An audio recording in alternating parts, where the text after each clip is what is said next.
সাহারির সময় ইয়াজাল জালালি ওয়াল ইকরাম 11 বার পড়লে কি হয় জানলে আপনি অবাক হবেন। এই যে ইয়াজাল জালালি ওয়াল ইকরাম সাহারির সময় এটা পড়ার একটা ফজিলত রয়েছে। হাদিসে হুবহু না থাকলেও দুই হাদিসে দুই রকম এসেছে। সাহারের সময়টা বরকতপূর্ণ একটা সময়, এটা আমরা সবাই জানি।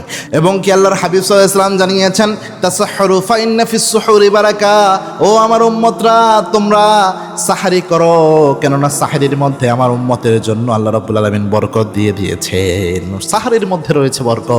এই জন্য সাহারের সময় জরুরি একটা সময়, এই সময় দোয়া করলে সবচেয়ে বেশি দোয়া কবুল হয়। তো ইয়াজাল জালালি ওয়াল ইকরাম কেন বললাম? একবার রাসূল সাল্লাল্লাহু আলাইহি ওয়াসাল্লাম মসজিদে নববীতে বসা এক সাহাবী পাশে ইয়াজাল জালালি ওয়াল ইকরাম এভাবে পড়লেন, ইয়া হাইয়ুন ইয়া কাইয়ুম ইয়াজাল জালালি ওয়াল ইকরাম, এভাবে পড়ে আল্লাহর কাছে দোয়া করতেছে।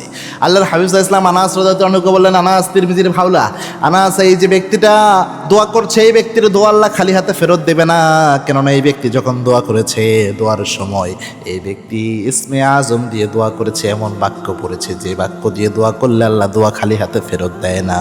এই বাক্য এই ব্যক্তি পড়েছিল ইয়া হাইয়ুন ইয়া কাইয়ুম ইয়াজাল জালালি ওয়াল ইকরাম। এই জন্যে আল্লাহর হাবিব জানিয়েছেন এই বাক্য দিয়ে দোয়া করলে দোয়া ফেরত হয় না। অনেকে এটাকে ইসমে আজম বলেন, ইসমে আজম আল্লাযী দুইয়া বিহি আজাবা, ইসমে আজম দিয়ে দোয়া করলে দোয়া কবুল হয়ে যায়। সুবহানাল্লাহ। এই জন্যে সাহারের সময় যেহেতু বরকতময়, এই সময় কিন্তু আল্লাহ প্রথম আসমানে নেমে এসে ডাকতে শুরু করেন। এই জন্য এই সময় 11 বার যে কোনো দোয়ার জন্য, মনের যে কোনো বেদনা, যে কোনো সমস্যা, পরিবারের যে কোনো ক্রাইসিস, যে কোনো অভাব অনটন, যে কোনো সমস্যার জন্য আল্লাহর কাছে যখন চাইবেন 2 রাকাত নামাজ পড়ে ইয়া হাইয়ুন ইয়া কাইয়ুম ইয়াজাল জালালি ওয়াল ইকরাম 11 বার পড়েন। বেজোর সংখ্যাকে আল্লাহ পছন্দ করে। 11 বার পড়ে এরপর আল্লাহর কাছে এটা পড়তে পড়তে কান্না করে আল্লাহর কাছে চান, আল্লাহ আমার এই সমস্যার সমাধান করে দেন। আশা করছি ইনশাআল্লাহ আল্লাহ সমাধান করে দেবে।